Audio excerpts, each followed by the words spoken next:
bienvenue dans cette nouvelle vidéo. J'espère que vous allez bien. Avant de commencer, je tiens à dire un merci sincère à mon professeur et ami, au nom de tous mes camarades, sur son soutien et son enseignement. Les membres du groupe sont Issam Al-Aymani, Marwa Gourani, Brahim Al-Ghiwan, Khalid Tihal, Mohamed Bagdash, Fatim Zahra Hachlafi, Soumia Karroum, 3 avec 1. Et moi, je suis Ptihal. Je vais vous donner la définition de la vitesse. La vitesse est une grandeur qui mesure le rapport d'une évolution au temps. Exemple, vitesse de sédimentation, vitesse d'une réaction chimique, etc. De manière élémentaire, la vitesse s'obtient par la division d'une mesure d'une variation de longueur, poids, volume, etc. durant un certain temps pour la mesure de ce temps écoulé. En particulier, en cinématique, la vitesse est une grandeur qui mesure pour un mouvement le rapport de la distance parcourue au temps écoulé.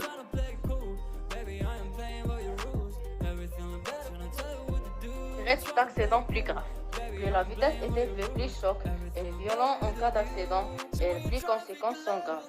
Le choc frontal au-dessus de 80 km/h entraînait que inévitablement la mort et des séquelles irréversibles pour deux passages même ceinture.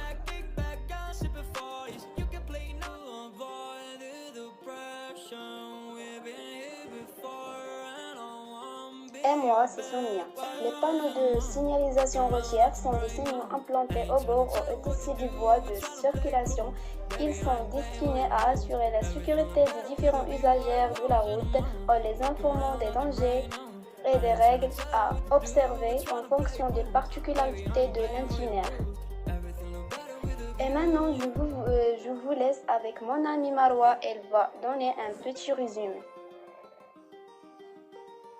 On va voir comme exemple les signaux relatifs à la priorité. Premièrement, ce panneau jaune indique que vous circulez dans une voie prioritaire. Vous avez donc priorité dans les carrefours suivants. Vous devez évidemment respecter les feux de signalisation et les ordres des agents qualifiés lorsque vous roulez sur une voie prioritaire.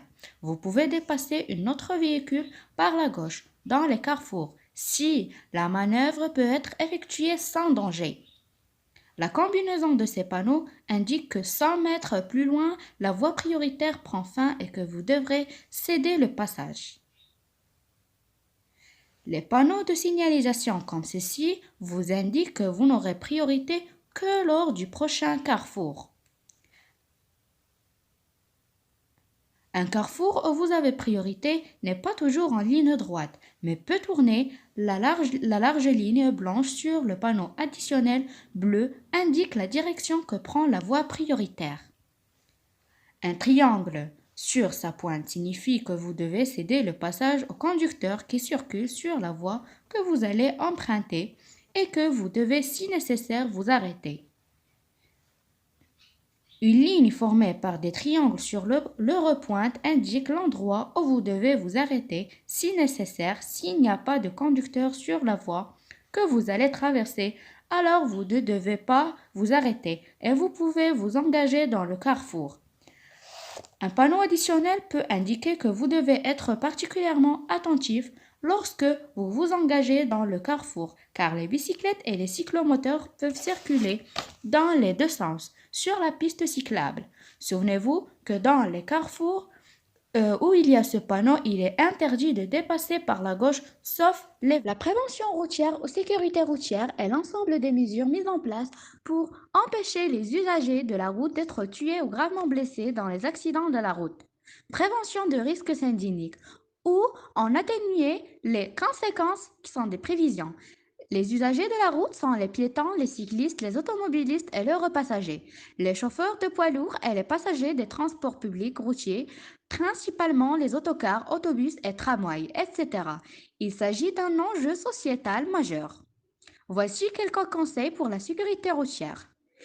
Il faut toujours porter la ceinture de sécurité, limiter la consommation d'alcool, porter du casque, surveiller la vitesse, éviter les distractions et soyez un défenseur de la sécurité routière.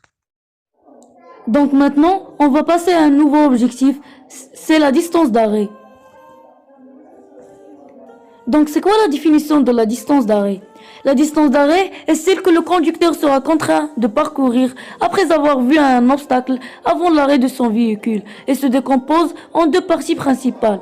Premièrement, la distance parcourue pendant le temps de réaction du conducteur. C'est le temps qui s'écoule entre le moment où l'on voit l'obstacle et le moment où l'on commence à freiner. Deuxièmement, la distance de freinage. C'est la distance nécessaire au véhicule pour s'arrêter une fois que l'on a commencé à freiner. Donc regardez bien cette photo.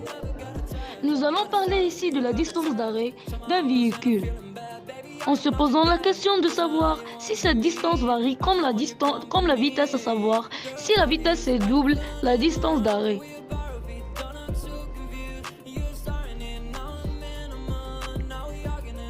Nous allons commencer tout de suite par une première mesure autour de 40 km/h pour essayer de voir ce qu'on obtient.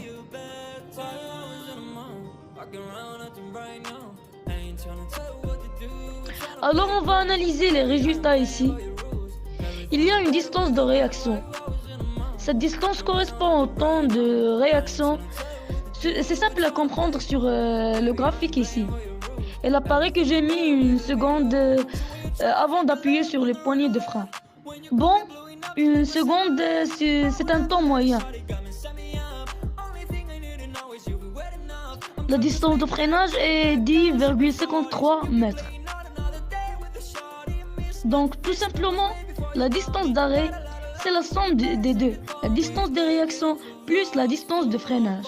L'un dépend de l'état de la route essentiellement.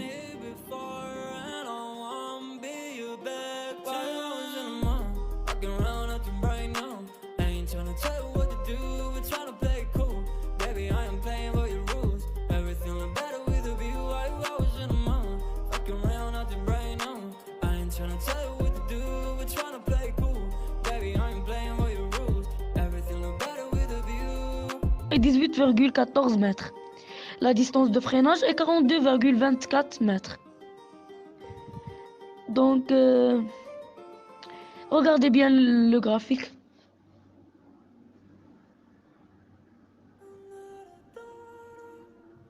Donc la vitesse se diminue. La distance de freinage est 42,24 mètres.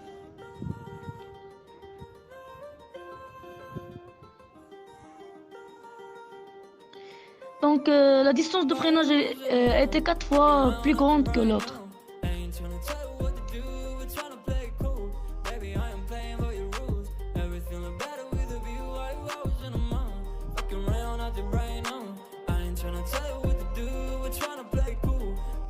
Nous sommes arrivés à la fin de la vidéo. J'espère qu'elle vous plaira et n'hésitez pas de nous encourager par des commentaires et des j'aime. Soyez beaux, soyez bien, soyez bons et au revoir.